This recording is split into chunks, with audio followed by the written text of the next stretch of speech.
Olá pessoal, hoje vamos estudar circuitos RC de primeira e segunda ordem. Vamos considerar uma alimentação VAC igual a Vin. Ela alimenta um circuito RC. E nessa parte de cima temos um circuito RC de primeira ordem, né, que vamos redesenhar aqui. Lembrando que o VAC é igual a Vin e é composto por um resistor e um capacitor.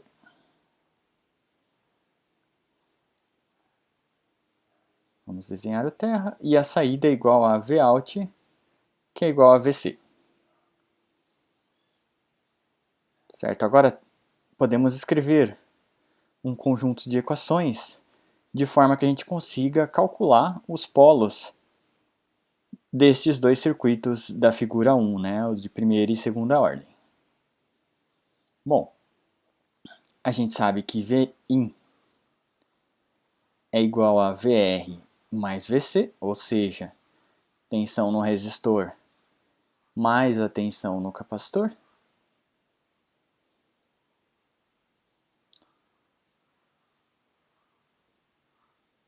Além disso, a gente sabe que a corrente na resistência é a mesma da capacitância, que é igual a I, pois os componentes estão em série.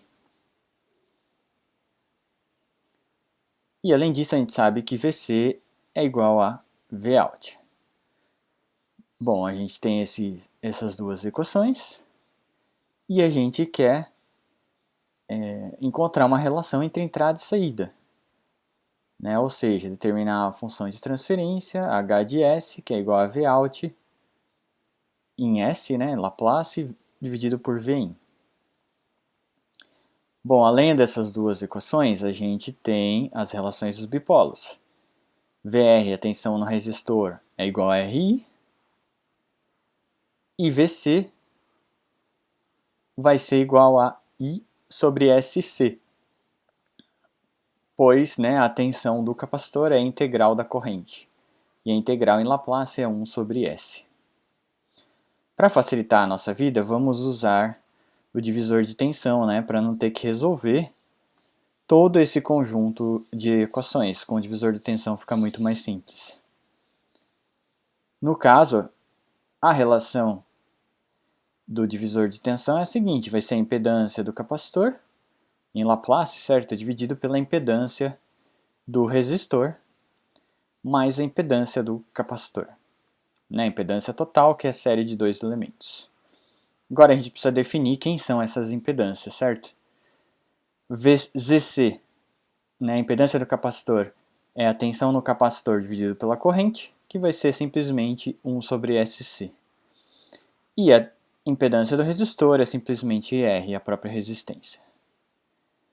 Substituindo na fórmula anterior de H de S, a gente chega na relação de 1 sobre 1 mais SRC, certo? Multiplicando em cima e embaixo por SC. Bom, quem seriam os zeros, né? Na verdade só tem um zero e ele se encontra no infinito. Os polos, nós temos um polo apenas, e é quando 1 mais SRC vai ser igual a zero. Ou seja, S, né, do polo vai ser menos 1 sobre RC. Quem que seria a frequência de 3 dB? A frequência de corte, né?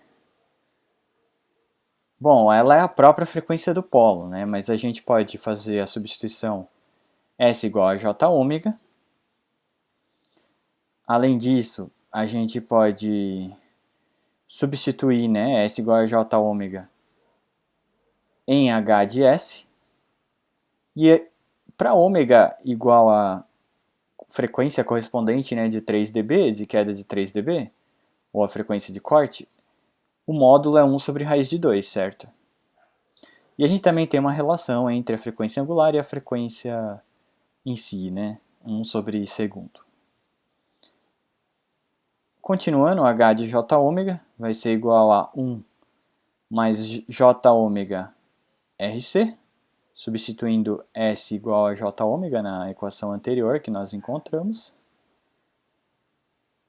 certo? E agora nos interessa o módulo, né? O módulo tem que ser 1 sobre raiz de 2. Para que isso ocorra, o que tem que estar no denominador tem que ser igual a 2. Né? E quem que seria o... Desculpa, no caso, raiz de 2, né? Quem que seria o número complexo no denominador? Seria 1 mais j ômega rc, e o módulo dele é raiz de 1 mais ômega ao quadrado r ao quadrado c ao quadrado. Então, fazendo essa igualdade e isolando o ômega, a gente chega à conclusão que é, né, a frequência de corte é justamente aquela frequência anterior do polo que a gente tinha encontrado. E o valor em frequência seria então a frequência angular dividido por 2π. Vamos agora estudar o circuito de segunda ordem.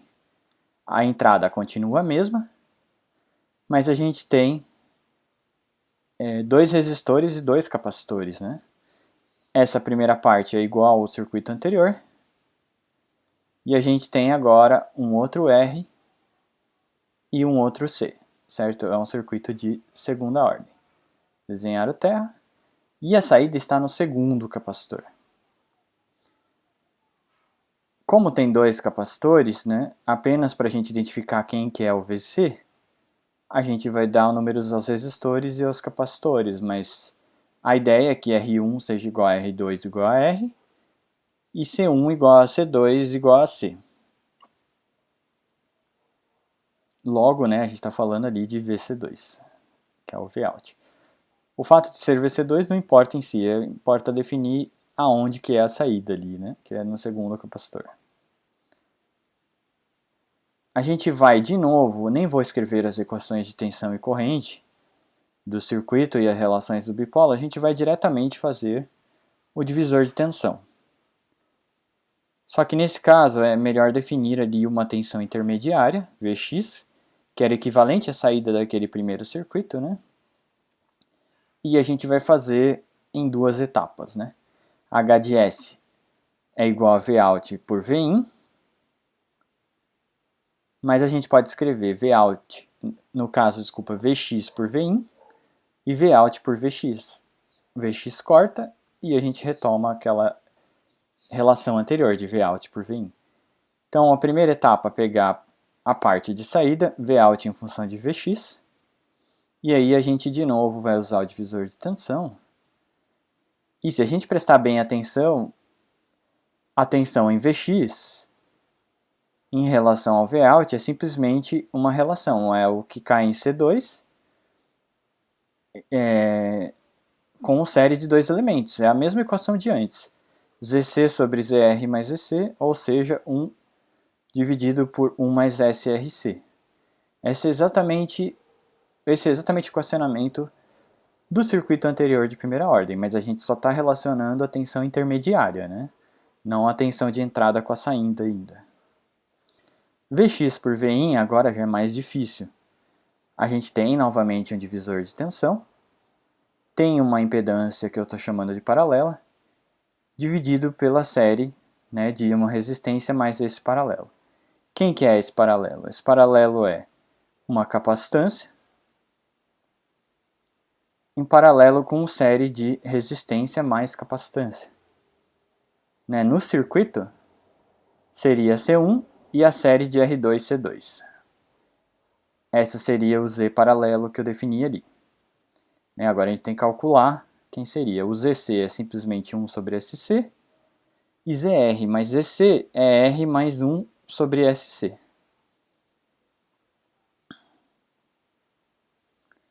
Quem seria então o Z paralelo?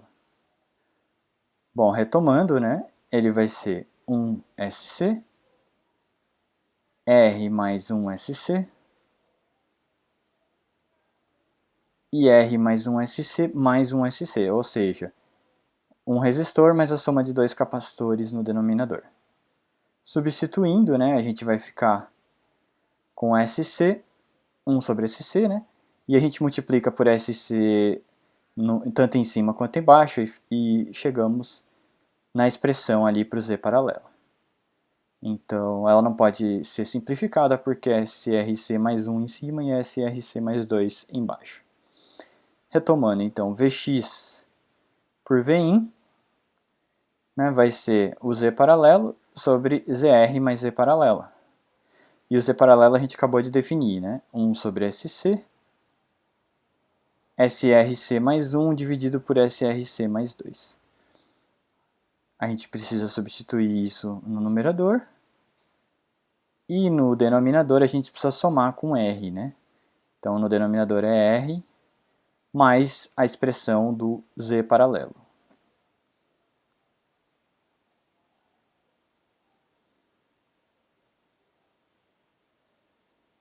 Certo? Bom, para poder simplificar, a gente tem que multiplicar o R por SC vezes SRC mais 2. Então a primeira parte a gente só copia, né? O do numerador. E o denominador a gente vai simplificar. A gente precisa então multiplicar o R pelo produto que eu falei. R vezes SC é SRC, aí vezes SRC mais 2. E a gente já tinha, né, mais SRC mais 1. Isso já estava ali na outra fração, né? Então, isso continua dividido por SC dividido vezes SRC mais 2, que agora então eu posso simplificar, visto que eu multipliquei o R pelo SC vezes SRC mais 2. Corta no numerador e denominador, novamente. E agora a gente chega numa expressão simplificada, né? SRC mais 1. E agora vai ter um termo S ao quadrado, né? Como esperado, né? De segunda ordem. A gente vai ter o SRC tudo elevado ao quadrado. Tem 2 SRC mais SRC, então 3 SRC. E mais 1. Então essa é a nossa equação de segundo grau. Só que isso é só Vx por Vin. A gente precisa calcular o H de S, certo? O H de S, então, retomando, né? Ele era Vout por Vx, Vx por Vin. Vout por Vx é simplesmente 1 dividido por 1 mais SRC. E o Vx por Vin já é mais complicado, aquela expressãozinha maior que a gente acabou de colocar. Precisa escrever a equação de segundo grau no denominador. E aí a gente percebe que dá para simplificar, né? Cortar 1 mais SRC. Então a gente fica com a relação 1 sobre aquele polinômio de segundo grau, né? Que a gente tinha encontrado anteriormente. Essa é a nossa função de transferência. Podemos agora então encontrar os zeros e os polos. O zero não se alterou, ele continua no infinito, né? Esse é o nosso único zero. O polo, ele agora são 2, né? Duplo, tem 2 polos de segunda ordem. E ele vai sair da resolução dessa equação de segundo grau. Uma forma de resolver, né? Seria por Bhaskara, no caso não é SZ, é SP, certo? Foi um erro ali. Ela será igual então a menos B, que seria então menos 3RC, mais ou menos raiz quadrada de B ao quadrado, ou seja, 9R ao quadrado C ao quadrado, menos 4AC, que seria então menos 4 vezes R ao quadrado vezes C ao quadrado vezes 1. Certo? O que vai dar 5R ao quadrado C ao quadrado dentro da raiz. E dividido por 2A, 2 vezes R ao quadrado C ao quadrado. Dá para cortar o RC de cima com um RC de baixo, certo? Então vai ficar menos 3, mais ou menos raiz de 5. E embaixo somente 2RC. Bom, agora a gente pode substituir valores reais, né? No nosso circuito, R era igual a 1 kΩ e C era igual a 1 microfarad. Então a gente pode calcular. Quanto que seria? Seria menos 3 mais ou menos raiz de 5, dividido por 2. E o RC, o produto da 10 a menos 3, 1 milissegundo. Né? A gente pode fazer esse cálculo ou utilizar um simulador online ali para calcular, um calculador online de equações de segundo grau. E temos os três elementos, né?